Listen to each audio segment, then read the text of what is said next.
Pastor Praveen పగడాల గారి మృతి ఇప్పుడైతే 2 తెలుగు రాష్ట్రాల్లో సంచలనం రేపింది. అసలు ఏం జరిగింది? యాక్సిడెంట్ వెనకాల చాలా ఇన్సిడెంట్ అయితే ఉందని అంటున్నారు. అసలు ఏం జరిగిందనేదైతే తెలుసుకుందాం. ప్రస్తుతం మనతో పాటైతే జాన్ విస్లీ గారైతే ఉన్నారు. నమస్తే అండి. నమస్తే. సార్ అసలు ఈ పాస్టర్ ప్రవీణ్ గారి వెనకాల అసలు ఏం జరిగిందనుకుంటున్నారు? అసలు ఇది యాక్సిడెంటేనా? ఎందుకంటే దీని వెనకాల చాలా అనుమానాస్పదాలున్నాయి. అదే విధంగా ఇప్పుడైతే ఎంక్వైరీ అయితే చేపడుతున్నారు. అసలు ఏం జరిగిందనుకుంటున్నారు? పగడాల ప్రవీణ్ గారు ఆయన ప్రజా సేవకుడుగా, పాస్టర్‌గా అలాగే అనేక ఆలోచనలను, భావాలని చర్చించేటటువంటి టీవీల్లో, డిబేట్స్‌లో కూడా చర్చించేటటువంటి మేధావిగా కూడా ఉన్నారు. అట్లాగే అనేక సేవా కార్యక్రమాలు రోడ్డు మీద ఎవరైనా వెళ్తున్నప్పుడు అనాథలు ఉంటే వాళ్ళను పట్టించుకొని, వాళ్ళని తీసుకెళ్ళి వాళ్ళకు ఆశ్రయం ఇచ్చి ఆదుకునేటటువంటి చర్యలు, ఇలాంటి మనస్తత్వం కలిగినటువంటి వ్యక్తి ఆయన. అట్లాగే భావాల విషయంలో చాలా లోతుగా ఆలోచనలు, అభిప్రాయాలు కలిగి ఉండి తన అభిప్రాయాలని గట్టిగా, స్పష్టంగా, ధైర్యంగా చెప్పగలిగినటువంటి వ్యక్తి. ఇలాంటి నేపథ్యంలో ఆయన మతవాదానికి వ్యతిరేకంగా ఈ మధ్యకాలంలో చాలా విషయాల్లో డిబేట్ చేశాడు. అటువంటి సందర్భంలో ఆయనను చంపుతామని, నాలుక కోసేస్తామని, తల పగలగొడతామని, ఇటువంటివి అనేక రకాలుగా బెదిరింపులు ఆయనకంతా కూడా వస్తూ ఉన్నాయి. ఇప్పుడు జరిగినటువంటి ఘటన కూడా చూస్తే అక్కడ హెల్మెట్ ఉండగానే తల పగిలిందని, అట్లాగే యాక్సిడెంట్ జరిగితే మోటార్ సైకిల్ కింద పడడం కాకుండా మోటార్ సైకిల్ సైడ్ ఆయన సైడ్ పడాలా, కానీ దాని మీదనే పడ్డట్టుగా ఉందని, మోటార్ సైకిల్ నడుపుతున్నటువంటి క్రమంలో కూడా ఆయనను ఎవరో వెంటాడినట్టుగా, వెనక దాడి జరిగినట్టుగా ఆ అనుమానాలు వ్యక్తమవుతున్నాయని, అది యాక్సిడెంట్ కంటే ముందే అక్కడ ఉండేటటువంటి కర్రలు, వాటికి రక్తపు మరకలు ఉన్నాయని, ఇలాంటి విషయాలన్నీ కూడా ఉన్నాయి. కోవూరు దగ్గర గేటు దాటిన తర్వాత వరకు సీసీ ఫుటేజ్ ఉంది, తర్వాత లేదు. దాని పైన కూడా అనుమానాలు వ్యక్తమవుతున్నాయి. ఈ నేపథ్యంలో ఆయన మీద దాడి జరిగిందని, కాన్షియస్‌గా హత్య జరిగిందని చెప్పి మొత్తం ప్రజల్లో ఆందోళన ఉంది.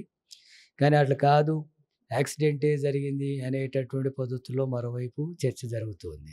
ఇక్కడ మీరు కూడా యాక్సిడెంట్ కాదు, ఇది ఒక ఇన్సిడెంట్ అని మీరు కూడా అనుకుంటున్నారు? అనుకోవడం లేదు. ఇటువంటి పద్ధతుల్లో హత్యలు చేయడం, ఇలాంటి ఘటనలకు పాల్పడడం అనేది మనవాదుల యొక్క అలవాటు అది. కాబట్టి అటువంటి అవకాశం కూడా దీంట్లో ఉంది. కాబట్టి ఆ కోణంలో విచారణ జరపాలని చెప్పి 2 రాష్ట్ర ప్రభుత్వాలని నేను డిమాండ్ చేస్తున్నాను. అంటే మీకు తెలిసినంత వరకు ప్రవీణ్ గారు ఎలా ఉండేవారు? అంటే గతంలో మాకన్నా ఎక్కువ మీకు అప్పుడప్పుడు కలుస్తూ ఉంటారు కాబట్టి నార్మల్‌గా అతను బిహేవియర్ గాని, అతను మాట్లాడే మాటలు గానివ్వండి, అండ్ మతాల గురించి గాని, కులాల గురించి గాని ఎలా మాట్లాడేవారు? ఆయన మొత్తం భావాల్ని కానీ, ప్రజాస్వామిక భావాల దృష్టితో చూసేటటువంటి వ్యక్తి. కుల వ్యవస్థను చాలా తీవ్రంగా వ్యతిరేకించినటువంటి వ్యక్తి. కుల భావాల్ని, కులతత్వాన్ని వ్యతిరేకించినటువంటి వ్యక్తి. అట్లాగే ఎదుటి వాళ్ళకు సేవ చేయాలా, సహకరించాలనేటటువంటి మనస్తత్వం ఉన్న వ్యక్తి. అట్లాగే కొన్ని మతోన్మాద చర్యలను ఆయన గట్టిగా, ధైర్యంగా వ్యతిరేకించగలిగినటువంటి స్వభావం కూడా ఉన్న వ్యక్తి. భయపడి ఏమో జరుగుతుంది అనే దాంతో అభిప్రాయాలని మార్చుకోగలిగినటువంటి వ్యక్తి కాదు. ధైర్యంగా అలాంటి అభిప్రాయాలు కొంచెము కించపరిచినట్టు మాట్లాడాడు. అసలు అలా మాట్లాడేది కాకపోతుండు అని చెప్పేసి ఇప్పుడు ఈ క్రమంలో కొన్ని డిబేట్‌లలో కొన్ని నిజానిజాలనేటివి బయటకొస్తున్నాయి. కొన్ని చిన్న చిన్న వీడియోలు కూడా బయటకొస్తున్నాయి. దీని మీద మీరేమంటారు? అంటే ఇలా కించపరచడం కరెక్ట్ కాదని చెప్పేసి.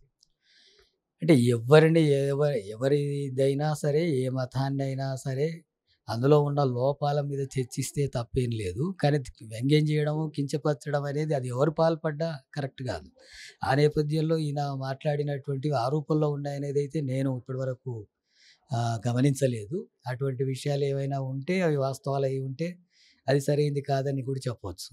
కానీ అలాంటి నేపథ్యం, అటువంటి పరిస్థితి అయితే నేను గమనించలేదు. అంటే ఇక్కడ ఇంకొకటి చాలా అనుమానం వ్యక్తమవుతుంది ఏంటంటే ప్రవీణ్ గారికి చాలా ఇంతకుముందు బెదిరింపు కాల్స్ కూడా వచ్చాయి.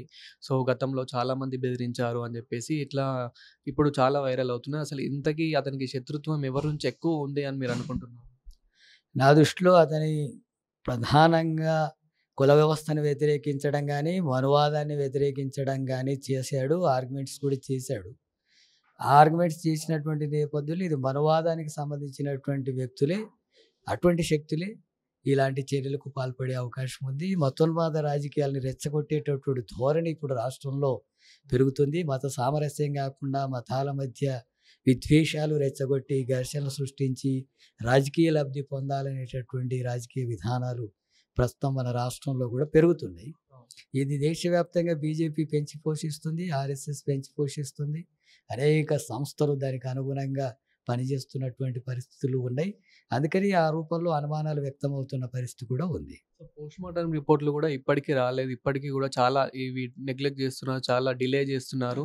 అండ్ అదే విధంగా ఇంకా కొన్ని గూడా పోలీసులు ఇంకా లేట్ జేస్తున్నారని జెప్పేసి గూడా మాట్లాడుతూ ఉన్నారు. క్రైస్తవులు గూడా దీని మీద గట్టి చర్యలు తీసుకోవాలి. సీబీఐకి అప్పజెప్పాలి అని జెప్పేసి గూడా ఇలా మాట్లాడుతూ ఉన్నారు. దీని మీద మీరేమంటారు? సిబిఐ అనేది కూడా ఇప్పుడేమి అది కూడా కొద్దిమంది చేతుల్లో ఉండేటటువంటి సంస్థగా ఉంది. అది నిష్పక్షపాతంగా విచారణ జరుపుతుందని కూడా చెప్పలేము. అట్లాగే ఆంధ్రప్రదేశ్‌లో ఉన్నటువంటి గవర్నమెంట్ బీజేపీతో సానుకూలంగా ఉండేటటువంటి వైఖరితో కొనసాగుతుంది. ఈ నేపథ్యంలో కూడా అనుమానాలు వ్యక్తమవుతున్న పరిస్థితి ఉంది. అదేదైనా మనువాదులు ఇలాంటి చర్యలకు పాల్పడి ఉంటే వాళ్ళు ఆ విషయాన్ని కప్పిపెట్టే అవకాశం ఉందనే అభిప్రాయాలు కూడా వ్యక్తమవుతున్నాయి. అందుకని సిట్టింగ్ జడ్జితో పూర్తిగా దీన్ని విచారణ జరిపించి జరపాలా. అట్లాగే పోస్ట్‌మార్టం రిపోర్ట్‌ను కూడా వీడియోస్ తీసి రికార్డ్స్ చేయాల్సినటువంటి అవసరం ఉంది. వాటిని జాప్యం చేస్తే కొన్ని ఆధారాలు దెబ్బతినే అవకాశం ఉంది. దొరకకుండా పోయే అవకాశం ఉంది.